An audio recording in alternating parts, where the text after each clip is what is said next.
Começa agora o Desk Talks, o podcast da Desk Manager. Dê tranquilidade para os seus ouvidos.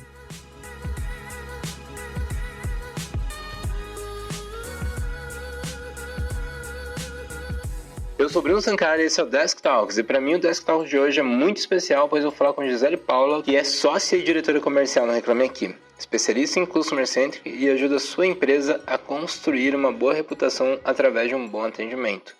E é sobre isso que vamos falar hoje. Gisele, é um prazer te receber. Por favor, se apresente, fala um pouco sobre você, do seu trabalho na Reclame Aqui, dos projetos que você está envolvida e a sua ligação com o tema da pauta de hoje, que é Customer Centric. Esse momento agora é seu. Legal, o prazer é meu, Bruno, obrigada pelo convite de estar aqui com vocês, uma honra. E para mim é sempre muito prazeroso poder falar desse assunto. O meu nome é Gisele Paula, eu sou cofundadora do Reclame Aqui. O Reclame Aqui existe há 18 anos, mas como empresa, ele se transformou, né, numa empresa um ano antes de eu chegar. E desde então, desde quando eu vim para o Reclame Aqui, o nosso foco tem sido ajudar as empresas a melhorar o relacionamento delas com seus clientes, né? A minha experiência já vem da área de atendimento, né? Embora minha formação é em marketing, trabalhei por 10 anos orientando times de atendimento, ouvidoria, saque. Depois fui para o marketing, né? E aí fui com a bagagem de atendimento, que foi muito bom, né? Que é uma das coisas que a gente sempre fala, que atendimento e marketing tem que estar junto. E depois vim para o Reclame Aqui, né? Onde eu estou há 9 anos. Legal, Gisele. Antes de começar a falar sobre Customer Centric, eu queria falar sobre a economia da boa-fé, porque eu acredito que os temas possam ter um paralelo aí interessante, certo? Uhum. Sim, eu acho que tem tudo a ver, né? A gente falar de o consumidor no centro com a economia de boa-fé, porque não tem como você preservar a relação de confiança com o cliente se você não partir do princípio de que as pessoas são de boa-fé. E o que acontece no nosso mercado, principalmente o mercado brasileiro, é que as empresas partem do princípio de que o consumidor age de má-fé. Né? Então, quando você vai estruturar um processo, um procedimento, qualquer fluxo dentro de uma empresa, você sempre tenta fechar todas as brechas possíveis para que aquele fraudador ou o consumidor de má fé não prejudique a sua empresa. Só que a gente esquece de que existem sim pessoas de má fé, mas elas representam apenas 2% dos consumidores. E a gente faz regras para 2%, ao invés de fazer para 98% das pessoas, né? Então, você vai, por exemplo, num evento. O evento você tem que apresentar seu RG, tem que escanear lá o QR Code.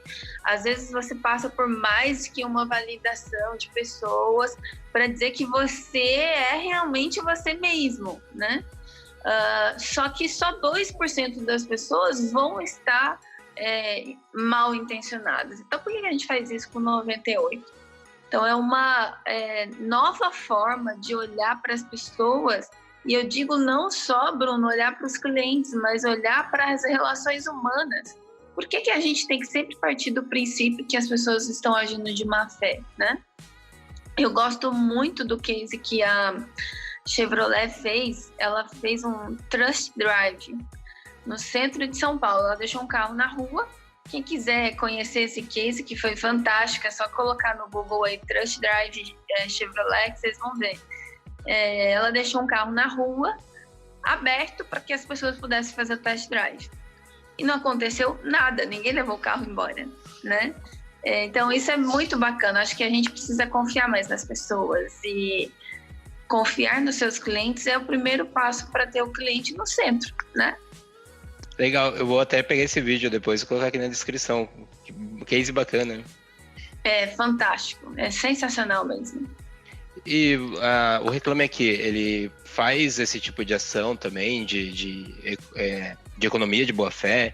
Vocês promovem bastante eventos também, né? Vocês já tiveram esse tipo de ação em evento? Que nem você citou agora que em alguns eventos pede o RG, você escaneia, é todo um procedimento, mas na prática vocês também fazem isso? Sim, e assim, na verdade a gente também está aprendendo a fazer, né, Bruno? Acho que é um novo mindset. E nos nossos eventos a gente tenta aplicar isso. Então, você não tem credenciamento, você não precisa apresentar RG, né? Você simplesmente chega e dá o seu nome, você vai lá e você faz o seu autocredenciamento. E a gente não teve nenhuma margem para pessoas entrarem sem estarem credenciadas. Nunca aconteceu isso. A gente também já fez ações assim de deixar a banquinha de produtos para as pessoas irem lá e elas mesmas comprarem, e a gente nunca teve problema de sumir produto ou faltar produto. Sempre as pessoas vão lá depois que elas entendem a dinâmica, né, porque elas acham estranho primeiro, mas depois que elas entendem a dinâmica, elas mesmas vão lá, pegam, passam o cartão dela e ok, né. Eu estive num evento nos Estados Unidos no ano passado, e na volta eu passei no aeroporto de Austin. E lá foi muito interessante, porque eu vi lojas dentro do aeroporto já neste modelo. Então, você entrava na loja, você não via nenhum funcionário. Na verdade, tinha um repositor de produtos, não tinha caixa, você ia lá, pegava o que você queria consumir, tinha um computador e um scanner para você escanear e passava o seu cartão de crédito ali, dentro de um aeroporto.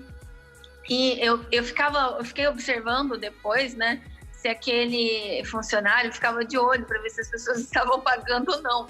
Ela não estava nem preocupada com isso. Ela ia lá dentro, pegava produto, depois repunha.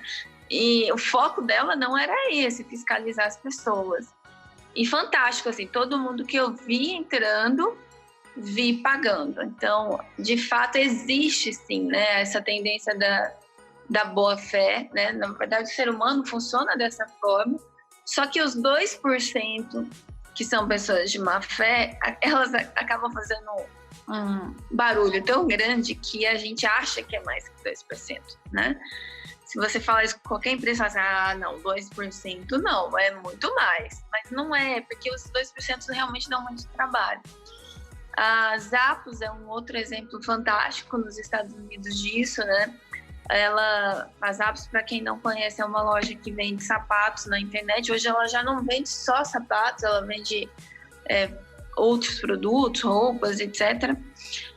Foi comprada pela Amazon, e a Amazon fez questão de manter a empresa na mesma essência que ela já tinha, né? Com o mesmo nome, com o mesmo time, no mesmo lugar, não mudou nada, porque o sucesso das Zappos é a cultura dela.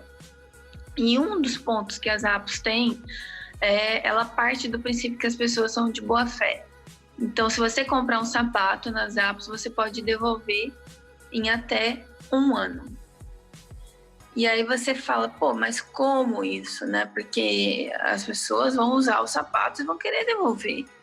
E não existe isso. Existe, obviamente, um índice disso, as Zappos mapeia, e isso entra no custo, né? Na verdade, tudo está sendo pago de uma maneira geral, né? Não existe existe um custo, né, da má-fé, mas isso está previsto e não passa de 2%. Mas, em compensação, a Zappos fideliza e cativa 98% dos clientes por dar este benefício, né? Então, você compra um sapato nas Zappos sem preocupação se você vai ter problemas para devolver se você não gostar ou se não ficar bom no seu pé. Não é à toa que a Zappos é uma das empresas assim, mais admiradas nessa questão de atendimento ao cliente, de colocar realmente o cliente no centro.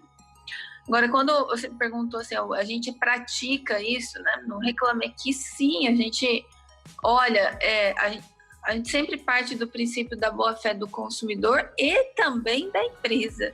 Muitas vezes uma empresa entra em contato com a gente e fala assim, olha, esse consumidor está agindo assim, assim, assim, assado. Então, vocês querem que a gente mande documentos, a gente tem provas de tudo isso aqui e tal. E a gente não exige documentos para comprovar o que a empresa está falando. Porque se ela está dizendo e ela está escrevendo isso numa resposta para o cliente, eu tenho que confiar que ela também está partindo do princípio da boa-fé. E é dessa forma que a gente atua, tanto com a empresa como com o consumidor. Se o consumidor está dizendo que aconteceu, eu vou acreditar nele, até que a empresa me diga o contrário, né? E existem, sim, no Reclame Aqui, consumidores de má fé. Esses consumidores, historicamente, também representam 2%. E esses 2% a gente trata de maneira diferente, né? Então, são consumidores que são monitorados, eles são acompanhados, e se eles infringem as regras do Reclame Aqui, do nosso termo de uso, aí nós realmente temos que aplicar a política de bloqueá-los.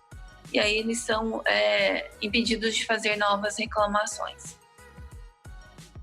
Legal, Gisele. Acho que já deu para entender bastante coisa, como que é a mentalidade da economia da boa-fé. E qual é a ligação com o Customer Centric e qual que é a ideia do Customer Centric? É isso que você estava falando, né? De você colocar o consumidor no centro. E o que seria isso? O primeiro ponto para a gente poder ter cliente no centro é a confiança, né? Confiança nas relações humanas é a base, tanto da empresa para o consumidor, como da empresa para o funcionário. Porque se você não tiver uma relação de confiança com quem vai atender seus clientes, eles também não terão com seus clientes. Então, para mim, ter relações de confiança internas é o primeiro passo para você ter as externas. E quando a gente fala de Customer Centric, que foi um termo que começou a ser mais usado agora, a gente está falando nada mais do que ter o olhar do cliente dentro da empresa, né? É simples assim, é que a gente acaba dando nomes mais sofisticados para as coisas, mas é a gente deixar de falar que tem foco no cliente para ter foco do cliente, o olhar do cliente dentro das organizações. E o olhar do cliente é a coisa mais difícil de ser feita, porque você sempre parte do princípio do olhar da empresa para o cliente, né? O que é cômodo para minha empresa fazer. Então, eu vou montar um procedimento, como que o cliente tem que entrar em contato com a gente? Aí ele tem que ligar no meu 0800, ele tem que me mandar um e-mail. E será que o teu cliente quer realmente mandar um e-mail? Quer ligar para a sua empresa? Então, não. Qual é o que é que o cliente quer fazer, né? Ele quer o caminho mais rápido, o caminho mais simples. Ele não quer ficar registrando qual é o número do seu telefone para ter que entrar em contato com você, né?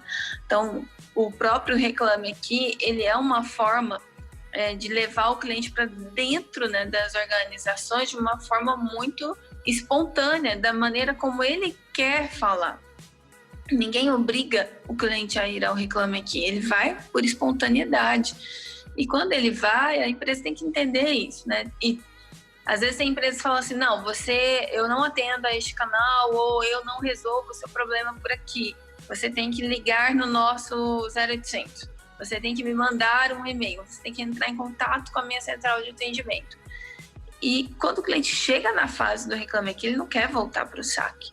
Então, é o momento da empresa entender que tem que falar com ele ali. Isso é um exemplo, né, de como olhar ter o olhar do cliente. E a gente vê empresas começando a mudar, né, porque antigamente o atendimento era o departamento de custo, né, era o departamento de despesas.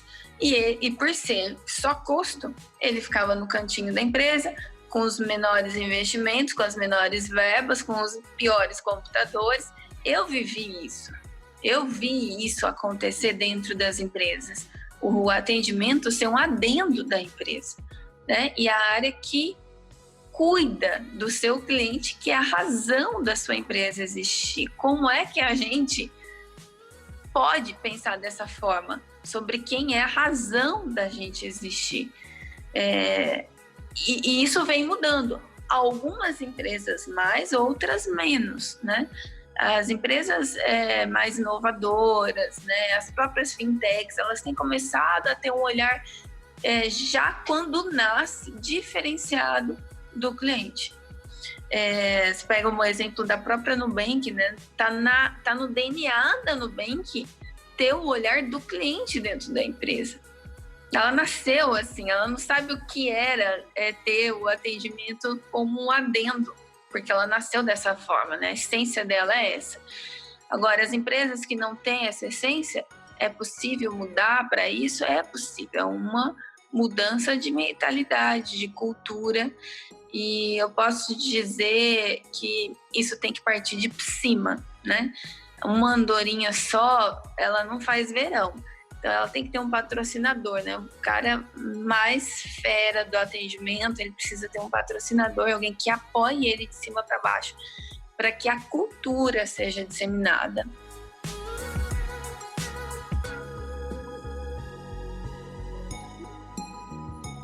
Oferecer excelência no atendimento é uma obrigação das empresas em um mundo globalizado, em um mercado extremamente concorrido.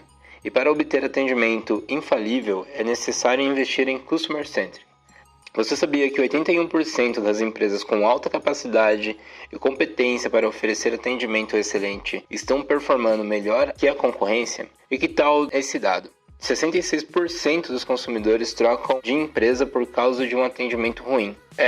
Os clientes não desejam mais ter só suporte de suas dúvidas, mas sim estabelecer um relacionamento durável com as marcas. Atender bem é um diferencial competitivo. É legal reforçar isso, que o cliente ele tem contato com o atendente direto, né? O atendente e o cliente estão ali juntos. E então a gente pode dizer que o atendimento é a chave para você ter o cliente no centro, certo? Porque através do bom atendimento, do bom relacionamento com o seu cliente, partindo da ideia dos seus atendentes, é a melhor forma de você se relacionar com seus clientes, certo?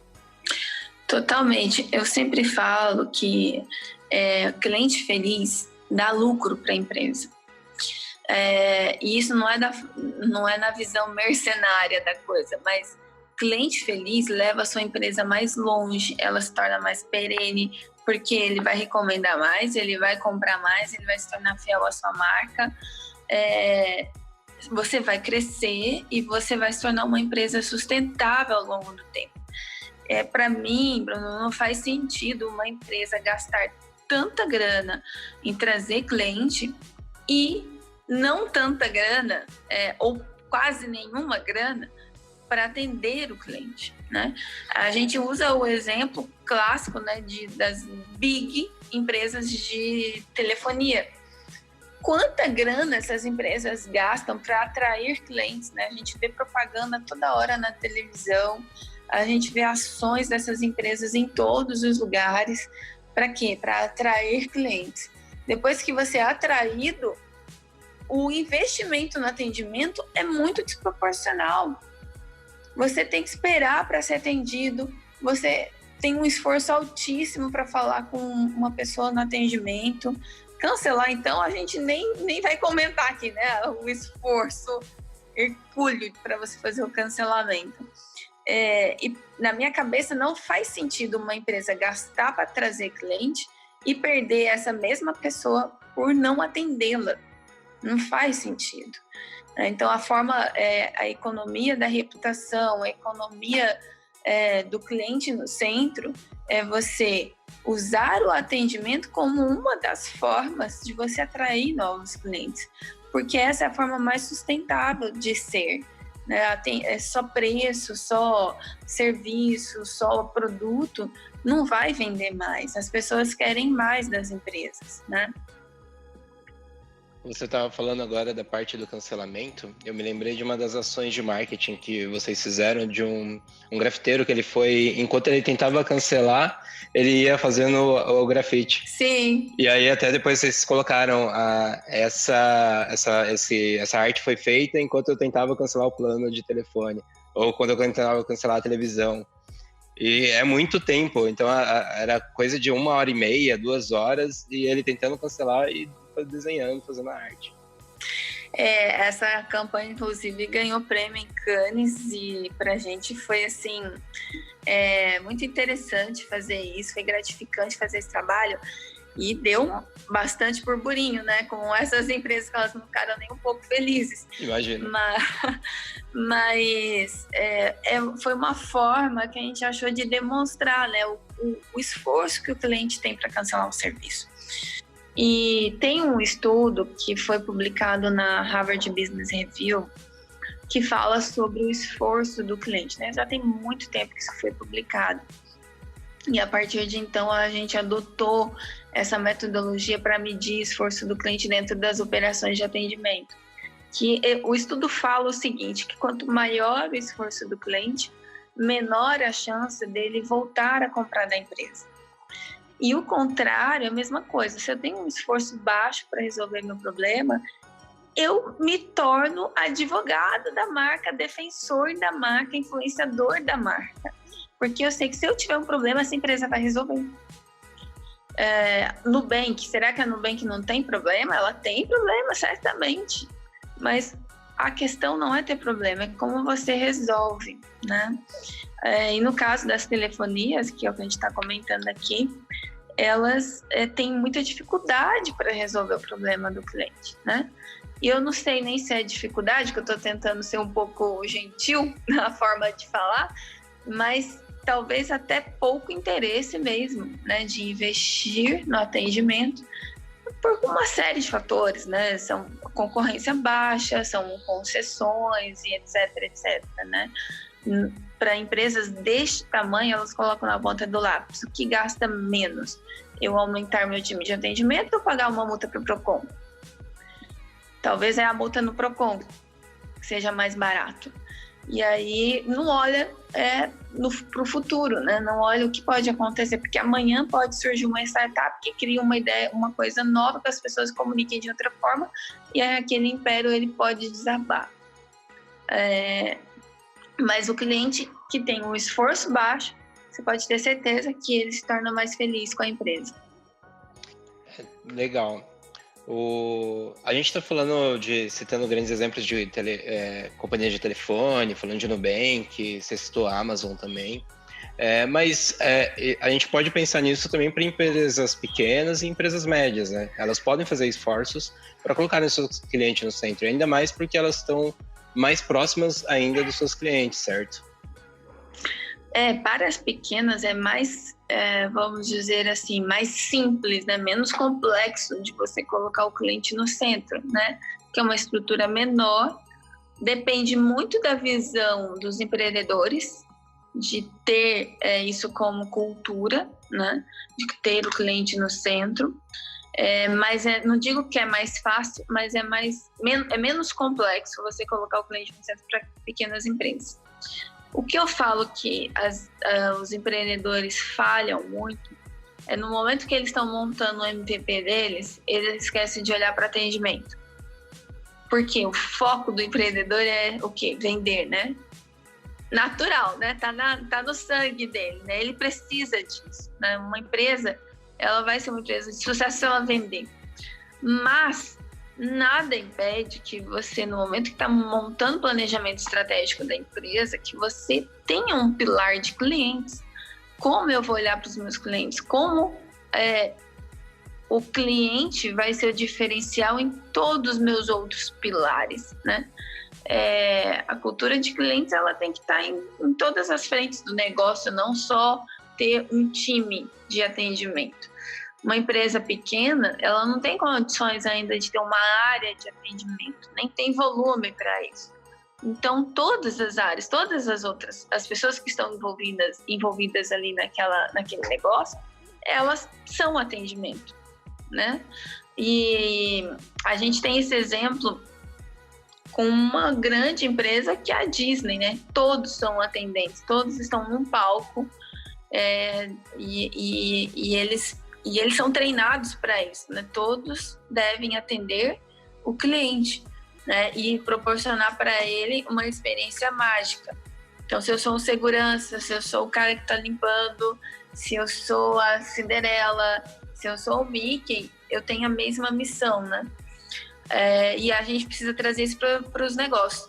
E as pequenas empresas é simples de você fazer isso, mas desde que haja cultura posta aí pelos fundadores, né? Que é o mais importante. Legal.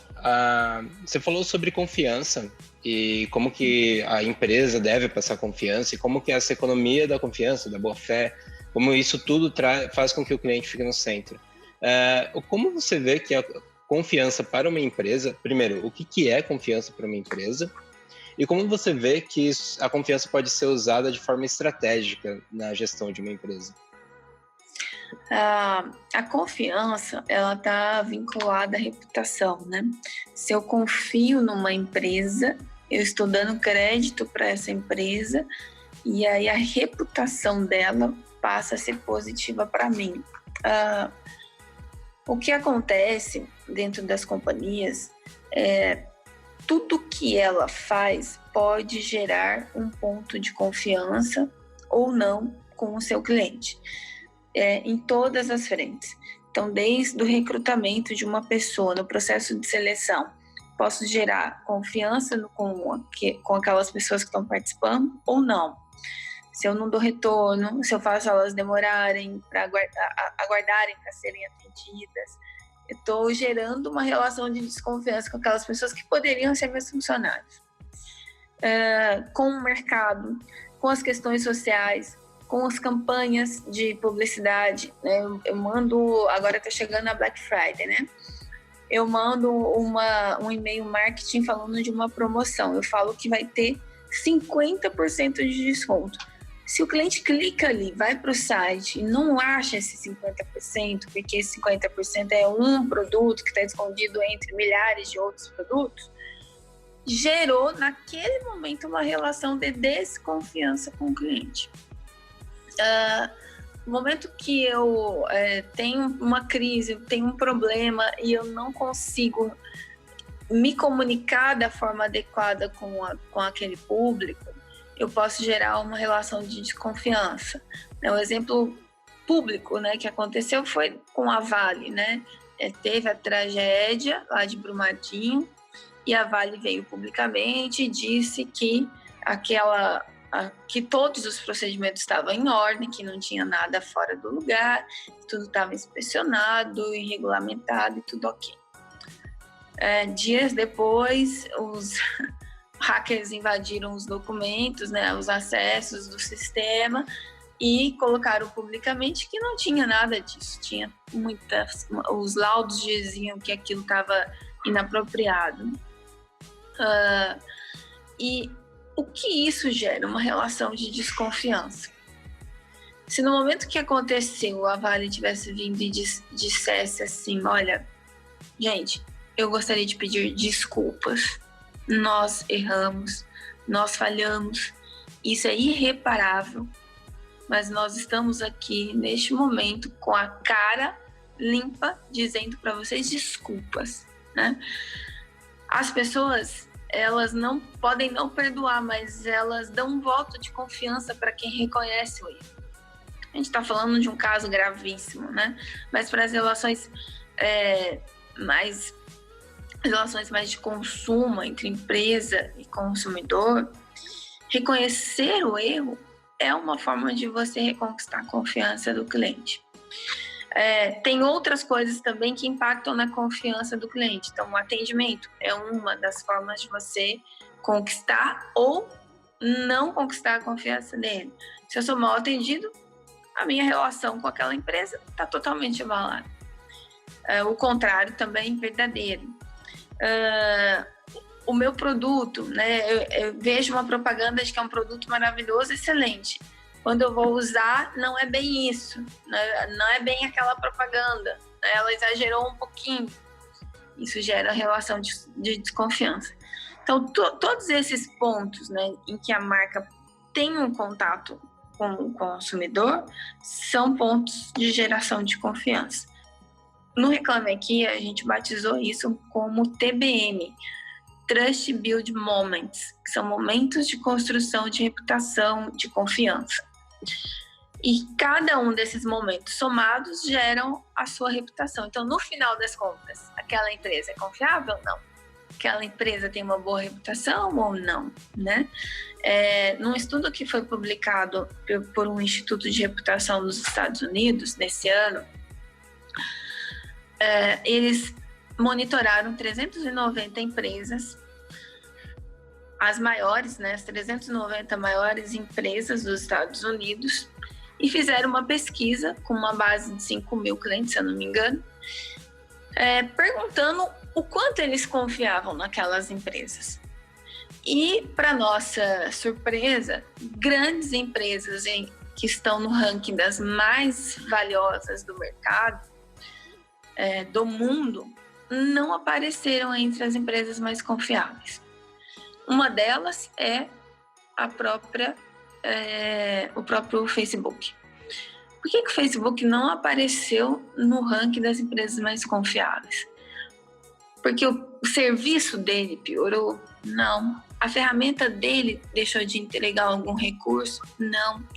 Ele entregou o que ele precisava entregar? Entregou.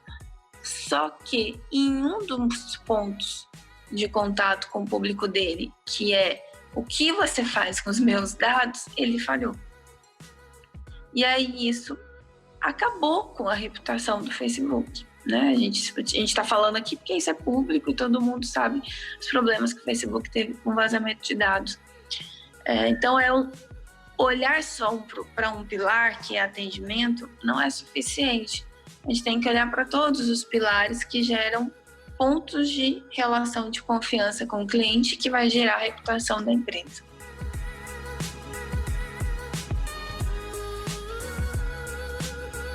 Não há uma receita de bolo para que sua empresa se torne, do dia para a noite, adepta do Customer Centric, mas há certas posturas e tendências que os gestores devem buscar para que, aos poucos, os esforços da organização sejam voltados para construir uma melhor experiência para os clientes. Segundo um estudo da Deloitte, entre as principais estratégias que devem ser adotadas por uma empresa praticar Customer Centric estão estabelecimento de lideranças voltadas ao cliente, a fim de construir uma cultura voltada ao cliente pela inspiração aos colaboradores, entender o perfil do cliente e suas necessidades com base nas informações e dados coletados, não só no achismo. Para isso, vale apostar em um CRM e coletar preferências e hábitos de cada cliente, e assim personalizar produtos e serviços para entregar mais valor. Oferecer autonomia a uma equipe para que ela possa tomar mais decisões e resolver problemas dos clientes, reduzindo burocracias que muitas vezes geram experiências negativas. Ligado a isso, a gente tem a parte o cliente hoje ele está em vários canais, né? Ele está presente nas redes sociais, em site, no seu blog, e do seu canal de atendimento, por e-mail, WhatsApp, são vários canais hoje que nós temos. A gente fala até sobre atendimento omnichannel. Você acha que atendimento omnichannel é uma das dicas de você poder trabalhar esse relacionamento com o seu cliente? E o que mais você acha que são boas dicas de onde olhar? O que mais poderia complementar de ações efetivas para a gente tomar no dia a dia? Olha, duas coisas que eu acho importantíssimas a gente ter, né? A cultura do cliente, né? Então, não é só ter ferramenta omnichannel que o que o cliente falar, todo mundo vê e enxerga num lugar só. Isso está se tornando cada vez mais básico. Eu ter uma visão única do cliente dentro da empresa, né? Isso é necessário. Mas mais que isso, a gente tem a cultura do cliente dentro da empresa, né? O olhar do cliente para dentro dos processos, de tudo que a empresa faz. O outro ponto é o índice de esforço do cliente. Por que isso é super importante? Justamente porque se eu tiver um esforço alto, eu não vou comprar dessa empresa mais.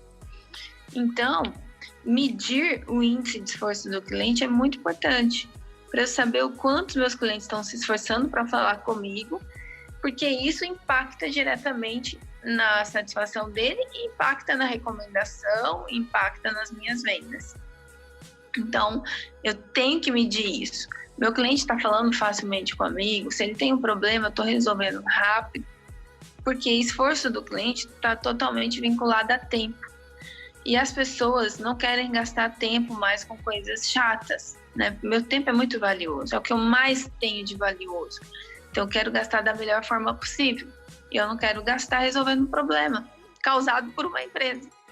Então, reduzir o tempo do cliente é um fator essencial para você gerar mais confiança, gerar mais satisfação, deixar o cliente mais feliz.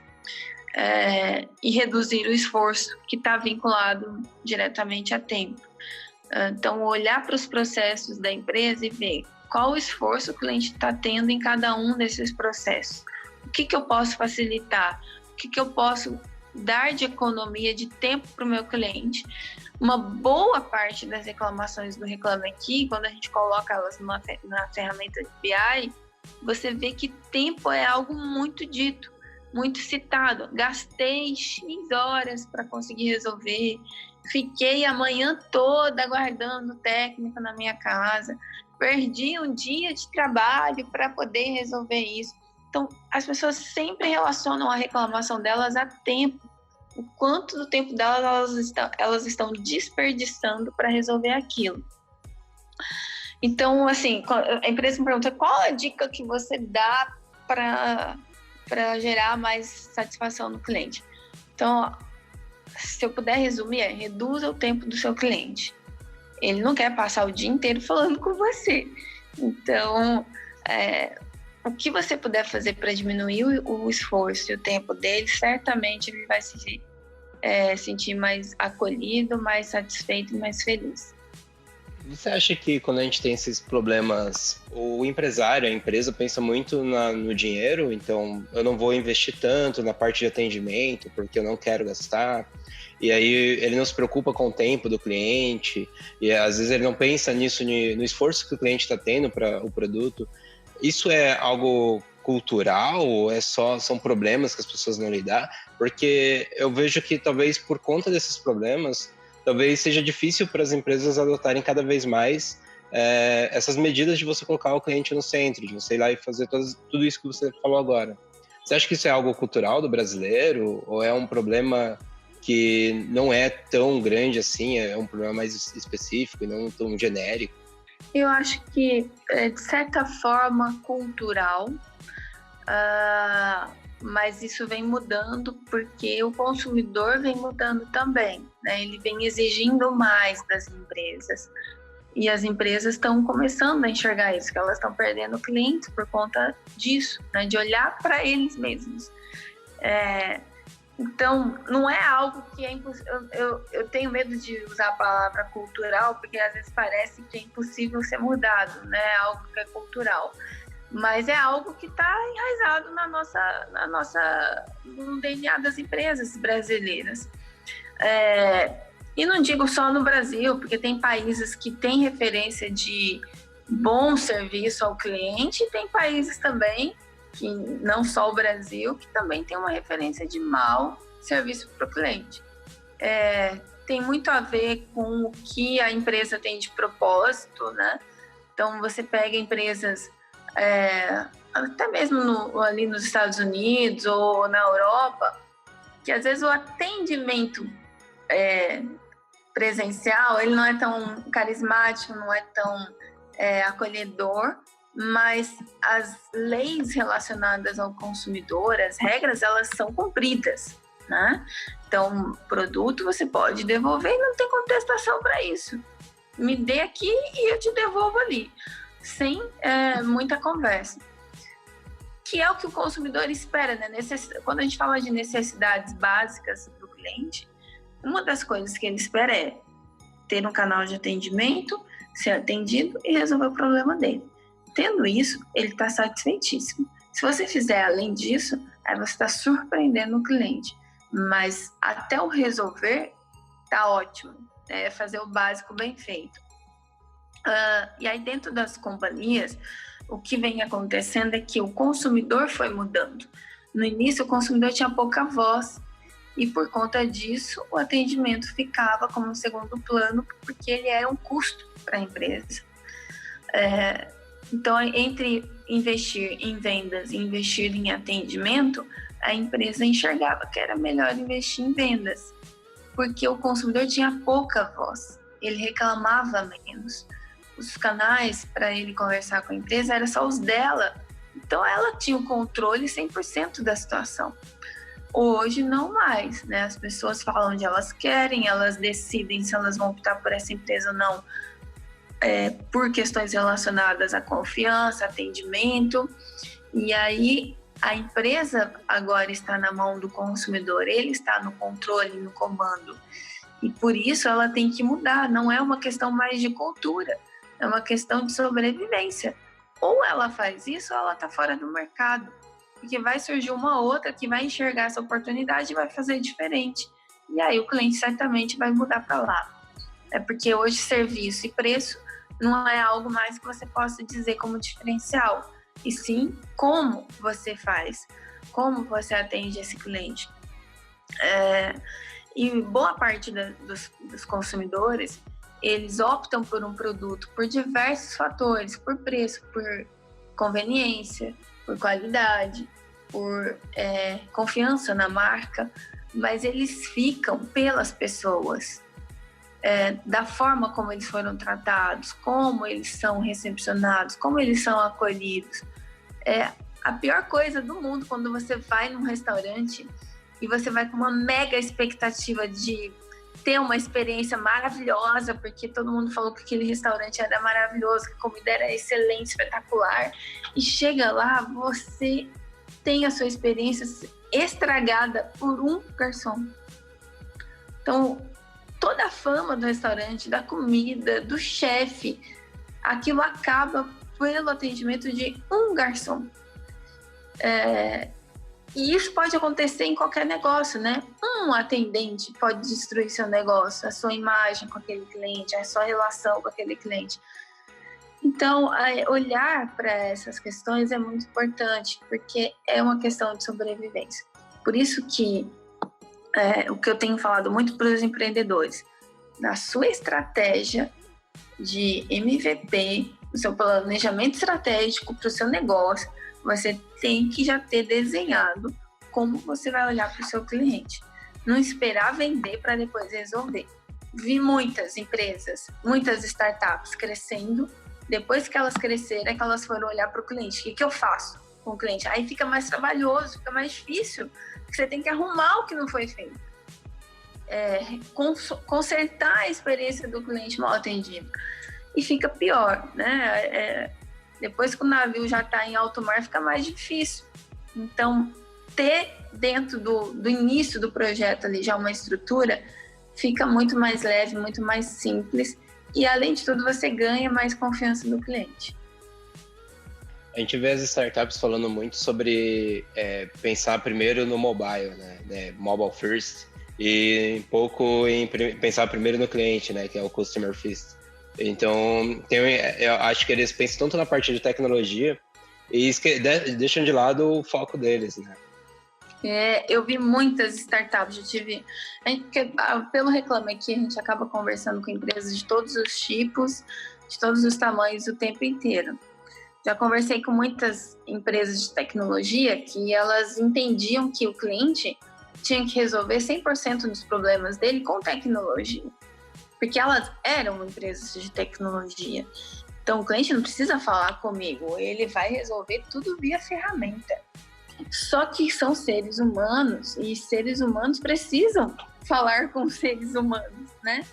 Vai ter aquele cliente que vai querer resolver as coisas pela máquina, e vai ter o cliente que vai precisar falar com um humano mesmo. E quando ele precisar falar com o humano, tem que ter um humano do outro lado para falar com ele. Me perguntam bastante sobre essa questão de bot, né? Se deve ter ou não um bot no atendimento. É muito delicado falar desse assunto, porque a gente teve uma onda de bots no mercado, tem muita empresa ganhando muito dinheiro com isso hoje, só que eles não estão entregando o suficiente. Você liga no banco, entra no atendimento por inteligência artificial e você pena para conseguir falar. Você pena para que o robô consiga entender o que você está falando. Se você começa a fazer uma reclamação, ele não entende que você está fazendo uma reclamação. Então, tem que ter uma opção lá, falar com um atendente. A gente coloca o falar com o atendente como opção 9.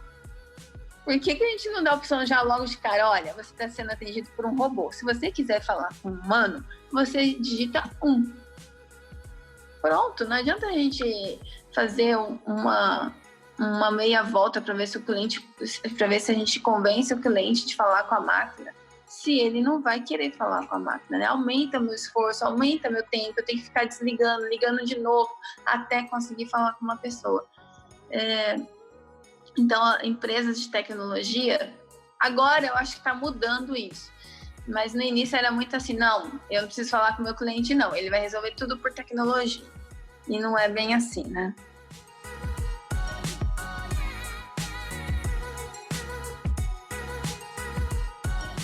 É legal isso. Muitas pessoas, elas falam muito sobre atendimento com bot e colocar um bot. E a gente fala muito sobre por que você quer fazer isso? Por que você não coloca um atendente lá para falar? Porque você está levando uma experiência que tinha nas URAs de telefonia, falando de telefonia, que é o caso mais fácil de falar. Que era você ficar lá ouvindo aquela voz e tentando falar com uma pessoa, porque você queria explicar. E aí você está levando essa experiência negativa também para esses bots no seu site, no seu atendimento. É horrível isso. Eu tive uma experiência recente, agora uma empresa falou para mim, Gisele, eu preciso implantar um bot. Eu falei, mas por que você precisa implantar um bot? Me explica qual é a sua necessidade. Eu gosto muito de ouvir, né? E aí a empresa falou assim, não, Gisele, é porque a gente tem muita demanda no nosso Facebook de pessoas querendo saber o status do pedido. Eu falei, tá, bacana, você quer dar já a informação de forma automática. Ok, mas são quantas demandas que chegam pelo seu Facebook para essa situação? 200 no mês. 200 no mês, uma pessoa faz. Aí você está querendo substituir um ser humano por uma máquina que não dá para comparar os benefícios de ter um humano para fazer isso em relação à máquina. Né? Porque o custo vai ser, da máquina nesse caso, para 200 casos por mês, vai ser maior. O custo para você implantar um bot vai ser maior do que de uma pessoa para fazer esse serviço. Então, olhar para qual é realmente a sua missão com o cliente, olhar qual é a relação que eu quero estabelecer com o meu cliente. Eu não esqueço quando a gente trouxe para o Brasil a Lu, que é da Netflix, ela cuida do atendimento da Netflix para a América Latina, uma querida ela, e perguntaram para ela participou de um evento nosso, né? E aí perguntaram para ela como que você enxerga a questão dos bots, né?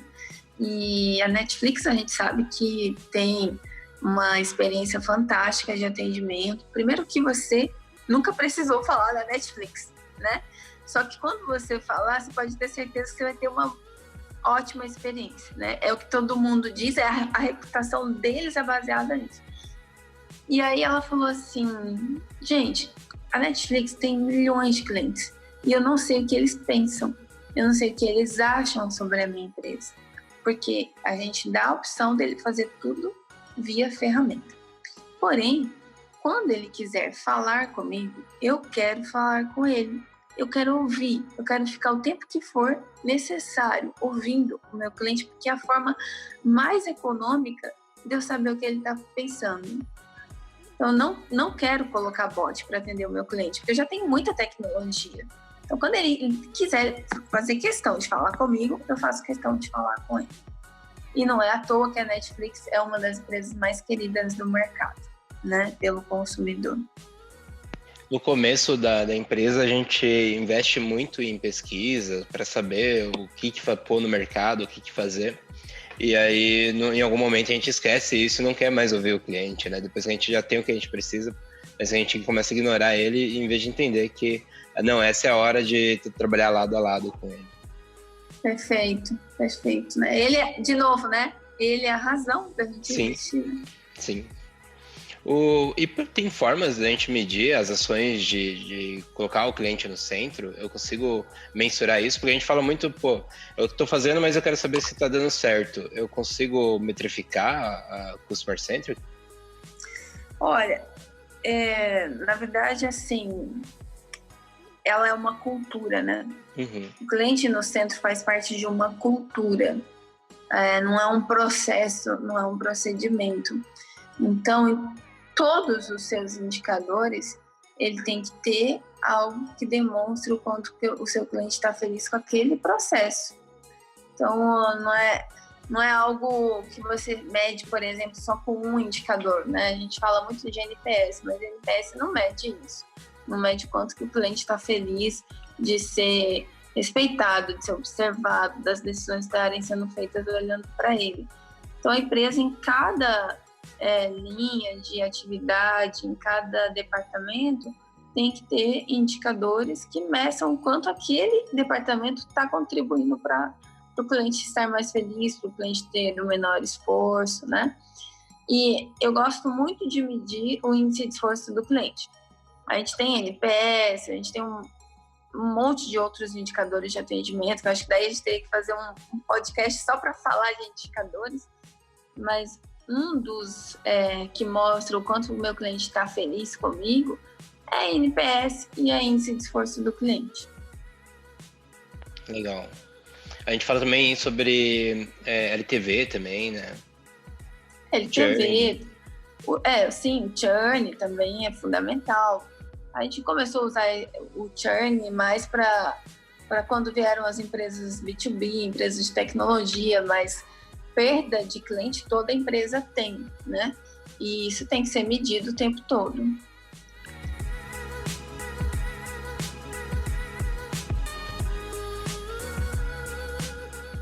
Bom, para quem não sabe a história do Reclame Aqui, em 2001, o Maurício Vargas, que é um dos fundadores do Reclame Aqui, ele teve um problema com uma companhia aérea e ele perdeu um negócio importante. Ele não encontrou um canal para expor sua insatisfação e alertar outros consumidores sobre essa experiência dele. Com isso, ele teve a ideia de criar o Reclame Aqui. A empresa começou com reclamações de familiares e amigos em um pequeno escritório no Campo Grande, em Mato Grosso do Sul, e hoje é um dos sites mais acessados do Brasil. Diariamente, são mais de 600 mil pessoas que pesquisam as reputações das empresas antes de realizar uma compra, contratar um serviço ou resolver um problema. Legal. Gisele, agora eu queria saber um pouco mais sobre o seu trabalho no Reclame Aqui, e eu queria saber um pouco mais sobre o que você acha qual seja a maior contribuição do Reclame Aqui para os consumidores e para as empresas também. Olha, o Reclame Aqui, ele tem um propósito que é melhorar as relações entre empresas e consumidores e tornar as empresas mais confiáveis, né? Dentro do Reclame Aqui, a minha missão, não só para as atividades dentro do Reclame Aqui, mas a minha missão como pessoa é poder ajudar empresas a prosperarem através das relações humanas, né? Então, quanto mais você investir nas relações humanas entre funcionários e clientes e qualquer pessoa envolvida com a sua empresa, certamente você vai prosperar mais. Cliente feliz, como eu falei no início, ele gera mais lucro para a empresa. E hoje o meu papel no Reclame Aqui é auxiliar as empresas nesse processo, né, de potencializar suas relações com os clientes, melhorar essa experiência do cliente, colocar o cliente mais no centro das decisões. Eu atuo muito com treinamento, né, o que eu mais faço hoje é treinamento. Já fiz muito trabalho de consultoria também com as empresas, de pegar realmente, botar a mão na massa junto com a empresa, rever processos, rever cultura. É um trabalho de formiguinha, né? Não é do dia para a noite que você faz uma mudança dessa numa empresa, mas é possível ser feita. Eu participei com muito orgulho, né, da reconstrução de confiança que a B2W teve que fazer com seus clientes. Lá atrás, quando a Americanas.com foi proibida de vender, né, que ela saiu na capa da Exame, e de lá para cá, a B2W fez uma reconstrução da sua jornada com o cliente, internalizou o atendimento, reformulou todos os seus processos. E semana passada eu estava lá com eles e já são muito bons, né, na experiência com o cliente. E eu estava lá porque eles queriam me mostrar que eles fizeram uma nova reformulação e estão melhorando ainda mais a experiência para o cliente. Então é isso, né? Você e ter a consciência de que é possível mudar e ir atrás disso. Então, meu papel é ajudar as empresas nisso. E o Reclame Aqui tem essa missão, né, de uma forma, às vezes, não muito agradável, porque as empresas, quando recebem uma reclamação, elas não ficam felizes. Eu sei porque eu já vivi isso do lado de lá e sei que não é fácil você receber reclamação, mas a reclamação pode ser uma grande oportunidade. Eu não conheço nenhuma empresa que melhorou um produto, inovou, criou uma coisa nova por um elogio. Eu conheço empresas que tiveram sucesso por ouvir o cliente, né? Às vezes até por uma reclamação. Então, a gente enxergar a reclamação como uma forma de ouvir o cliente e melhorar. Acho que é essa a nossa missão. Eu acho muito fantástico o trabalho que o Reclame Aqui faz, né? Tipo, eu já vi alguns vídeos sobre o Maurício, né, o fundador do Reclame Aqui, falando bastante sobre a ação. E ele fala também muito sobre o momento da compra, em qual momento o consumidor, da compra do consumidor, ele procura o Reclame Aqui. As pessoas acham que só vão no Reclame Aqui quando é na parte da reclamação de eu comprei um produto ou algum serviço que eu não gostei. Mas também tem aqueles consumidores que eles entram no Reclame Aqui para buscar referências daquele cliente antes deles comprarem, né? Da empresa que eles querem comprar antes, para saber se são empresas que resolvem os problemas, como elas resolvem quando tem um problema e coisas do tipo, né? Ah, sim, totalmente. Hoje o Reclame Aqui passou a ser um canal para pesquisa, né, e não mais reclamação. 90% das pessoas que vão para o Reclame Aqui vão pesquisar a reputação das empresas antes de comprar. Em torno de 40% dessas que estão pesquisando estão no momento exato da compra. Então, realmente é importante, né? A questão toda que a gente falou aqui de atendimento, de confiança, de reputação, é o que faz as pessoas irem para o Reclame Aqui para saber, será que eu devo confiar nessa empresa? Será que eu devo comprar dessa empresa? Né?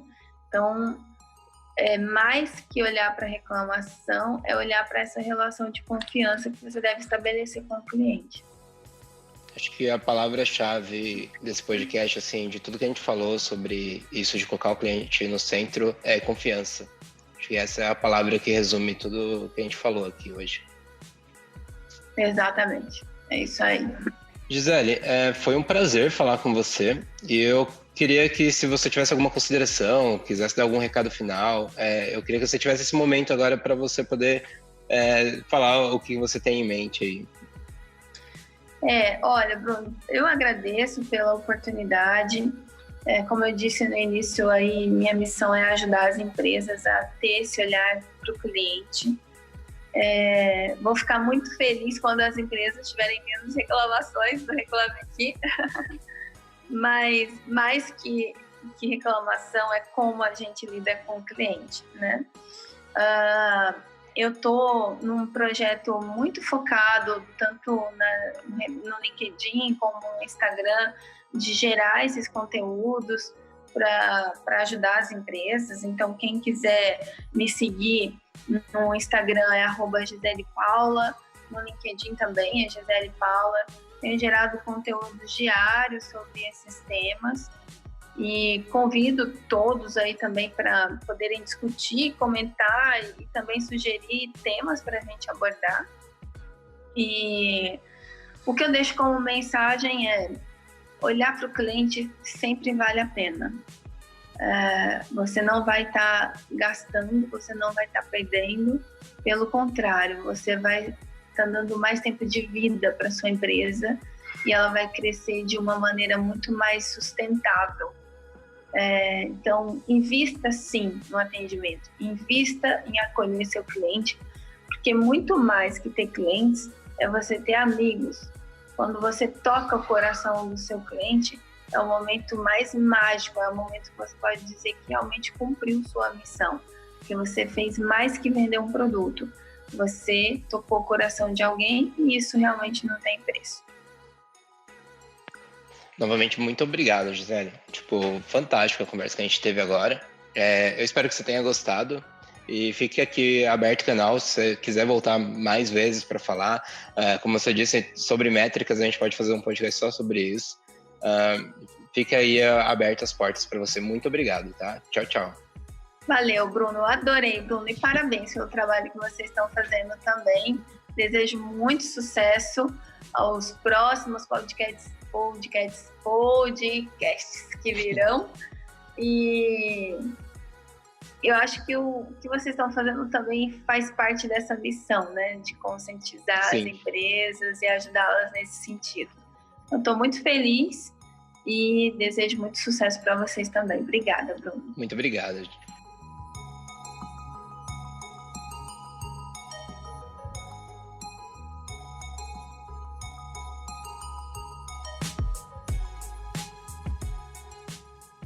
Esse foi o Desk Talks, um podcast oferecido pela Desk Manager. Acesse deskmanager.com.br e conheça nossas soluções.